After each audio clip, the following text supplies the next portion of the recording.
नमस्कार। मैं कमलेश कबीर आपका एक बार फिर स्वागत करता हूं इस नए एपिसोड में। आज के इस एपिसोड में हम बात करेंगे राहुल गांधी कांग्रेस की, लेकिन इसके केंद्र में रहेगी कर्नाटका में कांग्रेस पार्टी की सरकार। क्योंकि इस वक्त अगर कांग्रेस पार्टी को आप देखोगे, उस पर नजर डालोगे, तो नरेंद्र मोदी के सत्ता में आने के बाद में कांग्रेस पार्टी महज 3 ही राज्यों में बची है, जिसमें सबसे बड़ा राज्य है कर्नाटक, बाकी हिमाचल और तेलंगाना। अब कर्नाटका से यह इंपॉर्टेंट इसलिए हो जाता है क्योंकि कर्नाटका में एक बहुत बड़े बवाल की तरफ कांग्रेस पार्टी आगे बढ़ रही है, और जिस खबर की मैं बात कर रहा हूं उसके साथ उसके संकेत भी मिल रहे हैं, और उसके पीछे सिर्फ और सिर्फ कांग्रेस पार्टी का हाईकमान, यानी कि सीधे तौर से हम कहें तो गांधी परिवार। और गांधी परिवार ने, जब हम ये कहते हैं, क्योंकि आज जो है वो सवाल ये उठाया जा रहा है कि कांग्रेस पार्टी की हार का कारण चुनाव आयोग है, कांग्रेस पार्टी की हार का कारण वोट चोरी है। नहीं, कांग्रेस पार्टी की हार का कारण, इससे अगर आप दूर जाकर सोचते हो तो आप सोचकर देखिए, कांग्रेस पार्टी का हार का कारण जो है वो है गांधी परिवार। कैसे है? अशोक गहलोत, सचिन पायलट, उसके झगड़े की वजह क्या थी? 2.5 साल का मुख्यमंत्री का फॉर्मूला। राजस्थान गवा दिया, और किस तरीके से गवाया सबने देखा। आप मध्य प्रदेश पे आ जाइए, ज्योतिरादित्य सिंधिया और कमलनाथ, तो कारण क्या था? इसके अलावा आप आ जाइए पंजाब। पंजाब में कांग्रेस पार्टी बहुत मजबूत थी, कैप्टन अमरिंदर सिंह को हटाया, और कैप्टन अमरिंदर सिंह को हटाया तो 2 साल पहले क्यों नहीं हटाया? आखिरी वक्त में जब चुनाव का समय आ गया तब क्यों हटाया गया? इसके अलावा आप हरियाणा की बात कर लीजिए, तो कारण जो है वो एक ही मिलेगा, और वो है कांग्रेस पार्टी में।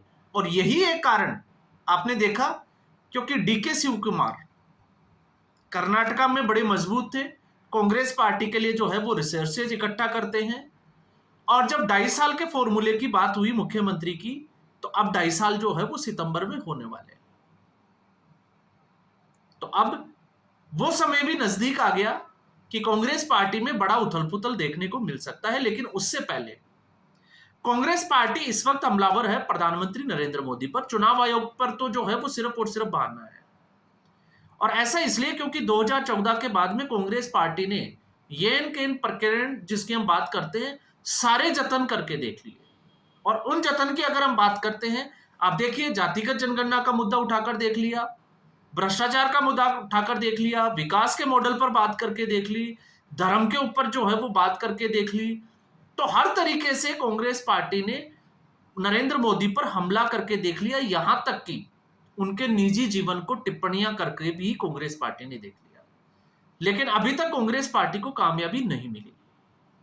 तो अब कांग्रेस पार्टी जो है वो जिस तरीके से काम कर रही है कि एक देश को इस भ्रम में डाला जाए कि वास्तविकता में कांग्रेस पार्टी हारी नहीं है, चुनाव आयोग ने उसको हरवाया है। तो अब आप सोचोगे, दिल्ली विधानसभा का चुनाव बहुत नजदीक था, जिसमें हमने देखा, क्योंकि वो, हो सकता है पहले के चुनाव हम भूल गए हो, दिल्ली विधानसभा चुनाव में कहां थे राहुल गांधी और उसकी कंपनी? आखिर क्यों चुनाव प्रचार में नहीं उतरे? किस तरीके से अलका लामा को जो है वो अकेला छोड़ दिया गया, वो सबने देखा। और फिर उसके बाद में अगर ये कहते हैं कि चुनाव आयोग ही भ्रष्ट है, तो फिर इसका इलाज किसके पास है? तो इसकी पोल खोली। कर्नाटका में कांग्रेस पार्टी के एक सीनियर और दिग्गज नेता के एन राजन्ना सिद्धारमैया सरकार में दूसरी बार सहकारिता मंत्री बने।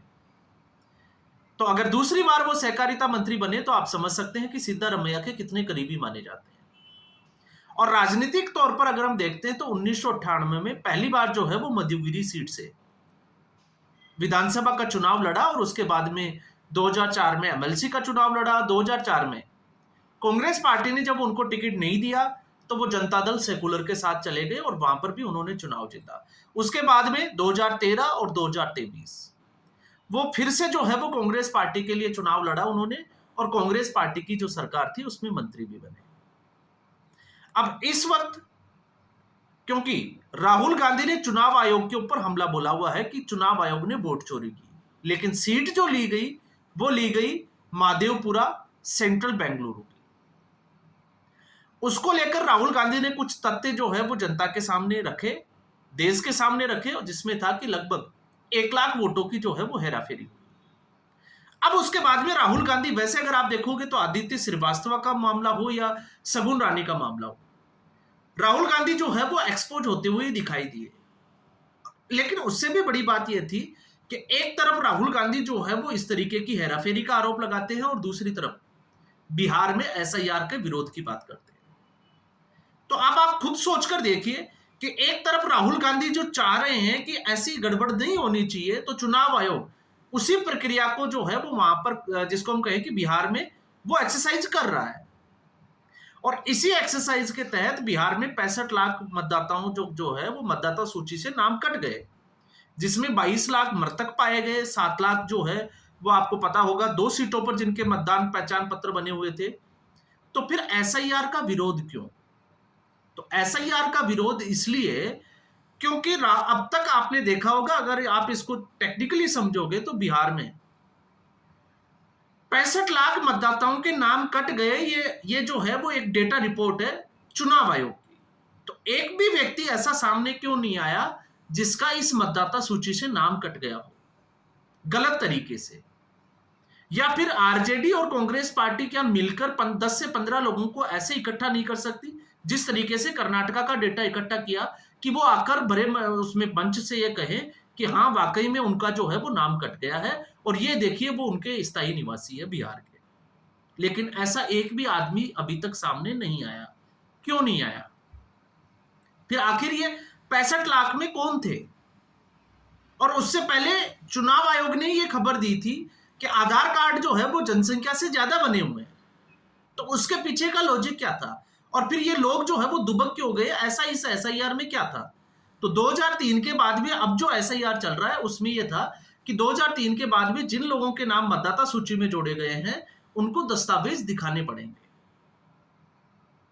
अब दस्तावेजों में क्या मांगा गया था वो तो आप सभी को पता है।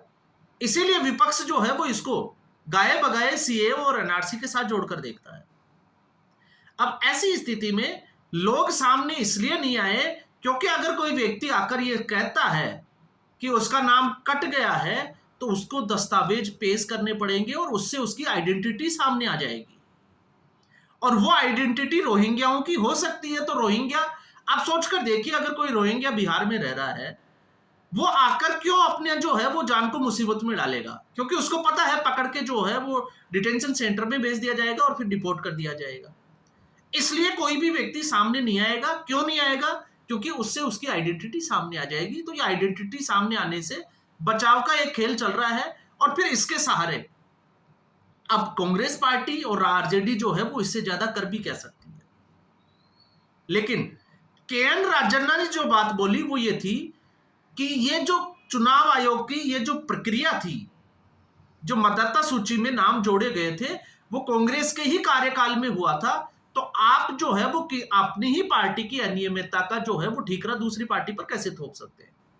और जो नेता आज जो है वो इस प्रक्रिया पर जो है वो सवाल उठाते हैं गड़बड़ी पर, वो उस वक्त चुप क्यों थे? बस यही बात जो है वो राहुल गांधी को चुप गई। और एक तरफ कांग्रेस पार्टी ये कहती है कि राहुल गांधी की जो कांग्रेस है उसमें डेमोक्रेसी है, जिंदा है लोकतंत्र। तो लोकतंत्र कैसे जिंदा है? 1947 से लेकर आज तक लोकतंत्र ऐसे जिंदा है कि जब 15 सदस्यों ने वोट किया, जिसमें से 14 ने सरदार वल्लभ भाई पटेल को वोट किया और एक ने जवाहरलाल नेहरू को, लेकिन जीत जो है वो नैतिकता के आधार पर जवाहरलाल नेहरू की हुई। ये पहली डेमोक्रेसी। उसके बाद में चुनाव आयोग के ऊपर आपातकाल का किस्सा जो है वो अभी ज्यादा पुराना नहीं हुआ, अभी चर्चा का विषय बना हुआ है कि इंदिरा गांधी ने क्या किया। तो उन्होंने तो चुनाव आयोग के फैसले को ही जो है वो बदल दिया, सुप्रीम कोर्ट के फैसले को भी बदल दिया। ये भी जो है वो लोकतंत्र दिखाता है कि कांग्रेस पार्टी में लोकतंत्र कितना मजबूत है।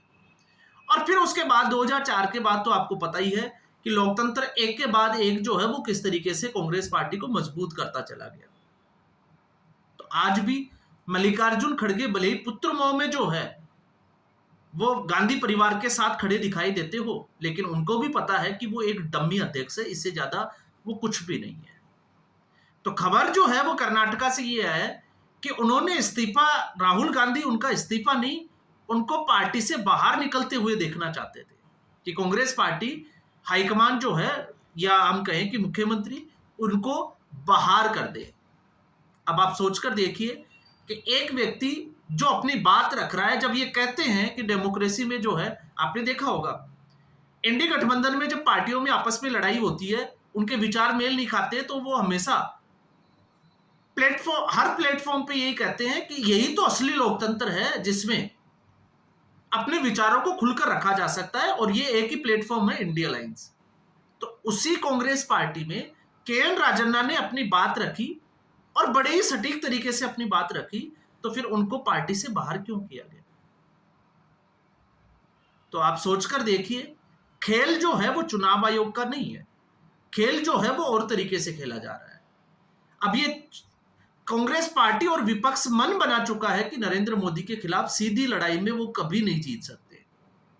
तो एक ऐसा प्रयास किया जाए कि देश में जो है वो एक ऐसी स्थिति उत्पन्न हो जिससे लोग जो है वो इस सरकार के खिलाफ हो जाए और शायद तख्ता पलट से उनके हाथों में सत्ता आ जाए। इससे ज्यादा जो है वो कुछ भी नहीं। तो आज के एपिसोड में बस इतना ही। उम्मीद करूंगा वीडियो एपिसोड आपको पसंद आया होगा। वीडियो को लाइक करें, शेयर करें, चैनल जरूर सब्सक्राइब करें। धन्यवाद।